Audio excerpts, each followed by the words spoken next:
আজিৰ পৰা প্ৰায় এমাহ আগত মই গৈছিলোঁ আমাৰ মাহীহঁতৰ ঘৰত, গাঁৱতে থকা মাহী গাঁও মানে দীঘলীয়াতি হয় আৰু মাহী ঘৰত মই গৈছিলোঁ। তেতিয়া এডিআৰই ৰিজাল্টটো যোৱাকালি দিছে। মই তেতিয়াই তাতে গৈ এটা কথা ভাবি আহিছিলোঁ, আমাৰ মানে মাহীহঁতৰ গৰুৰ ফাৰ্ম আছে, বিজ্ঞানসন্মতভাৱে গৰুৰ ফাৰ্ম, কমেও গৰু 20টা পৰা 25টামান গৰু আছে, ঘৰতে হয় গৰু, ছাগলী, খেতি এনেকৈ। তো মই গোটেইখিনি ধুনীয়াকৈ ভিডিঅ' কৰি লৈ আহিছিলোঁ আৰু ভাবিছিলোঁ চাওক আজিৰ দিনত এটা চাকৰিৰ কাৰণে কিমান পঢ়িব লাগে আৰু কিমান ওপৰৰ লেভেলত কাট অফ মাৰ্ক আহে, যিহেতু সকলোৱে দিয়ে এক্সাম আৰু সকলোৱে পঢ়ে আৰু আমাৰ অসমত যিমান নিবনুৱা সমস্যা আছে, যিমান চাকৰি নকৰা মানুহ আছে হয়নে, তো সেইটো হিচাপত চাব গ'লে অসমত সিমান উদ্যোগ নাই, সিমান অফিচ কাছাৰী নাই যে সেই গোটেই 13 লাখ 14 লাখক মানুহে চাকৰি দিব পাৰিব। আৰু যিখিনিয়ে এপ্লাই কৰিছে তেওঁলোকেহে হিচাপত পৰিছে, আৰু যিবোৰে কৰা নাই সেইবোৰতো নিবনুৱা হৈ আছে।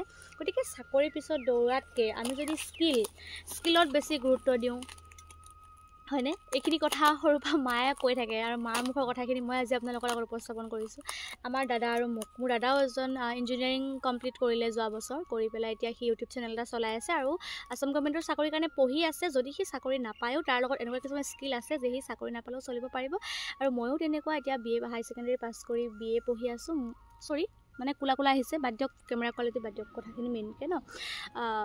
হাই ছেকেণ্ডেৰী পাছ কৰি BA এবাৰ ফ'ৰ্থ চেম যদিও মই মোৰ নিজৰ খৰচ নিজে ওলাই আছোঁ, মাহঁতৰ বিজনেছত মই যোগ কৰিছোঁ। ভৱিষ্যতে যদি মই চাকৰি নাপাওঁ তেতিয়াহ'লে মোৰ কোনো একো প্ৰব্লেম নহয়, মই ধুনীয়াকৈ চলি যাব পাৰিম। মোৰ লগত সেইখিনি স্কিল আছে আৰু নিজৰ ওপৰত বিশ্বাস আছে যে চাকৰি এটা নহ'লেও মই নিজেও চলিব পাৰিম, মোৰ ঘৰখনকো মই চলাব পাৰিম।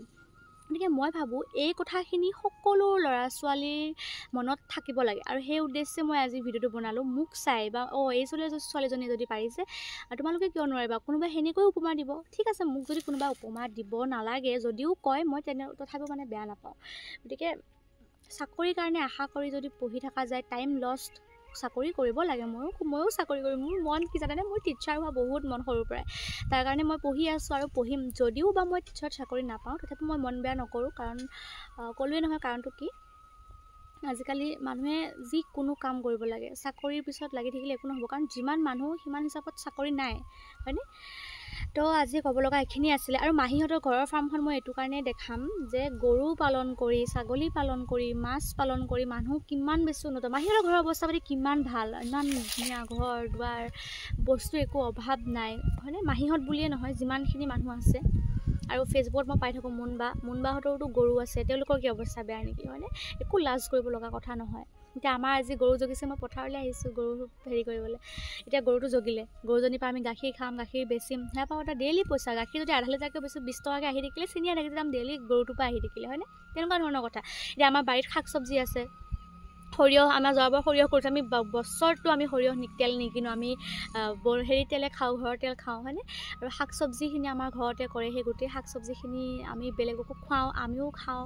গতিকে তেনেকুৱা ধৰণৰ কথা, নিজে মানে কৰিব লাগে, স্বনিৰ্ভৰশীল বুলি যিটো কয়। গতিকে যিসকলে চাকৰিৰ পিছত দৌৰি আছে তেওঁলোকক মই কওঁ চাকৰি এটা লাগে, চাকৰিৰ কাৰণে চেষ্টা কৰিব লাগে, কিন্তু এটা ৰখাই থ'ব লাগে, মানে চাকৰি নহ'লেও যাতে তুমি খাব পাৰা, কাৰো যাতে ওচৰত হাত পাতিব লগা নহয়, চুৰ কৰিব লগা নহয়, তেনেকৈ এটা বেকগ্ৰাউণ্ডত ৰাখিব লাগে। আজিৰ ভিডিঅ'টোৰ উদ্দেশ্য সেইটোৱে আছিল। যদি ভিডিঅ'টো চাই ভাল পালে এটা লাইক কমেণ্ট শ্বেয়াৰ কৰিব, আৰু মাহীহঁতৰ গৰু ফাৰ্মখন কোনে চাব এটা কমেণ্ট কৰিব, মই ধুনীয়াকৈ ফাৰ্মখন দেখাই দিম। আজিলৈ আহিছোঁ, বাই বাই। চৰি আৰু বাই বাই নহয়, আৰু এই ভিডিঅ'টো বনোৱাৰ উদ্দেশ্য 1 নম্বৰ এটা উদ্দেশ্য আছিল যে কালি এডিআৰই ৰিজাল্ট দিছে, ৰিজাল্ট চাই মই বহুতৰে ভিডিঅ' দেখিছোঁ, বহুতৰে মই মন চাইছোঁ আৰু কি হ'ল, চবৰে মন বেয়া। গতিকে মন বেয়া কৰিব নালাগে, আগুৱাই যোৱা, মনত বিশ্বাস ৰাখা, সদায় ভালে ৰাখিব ভগৱানে। Bye bye.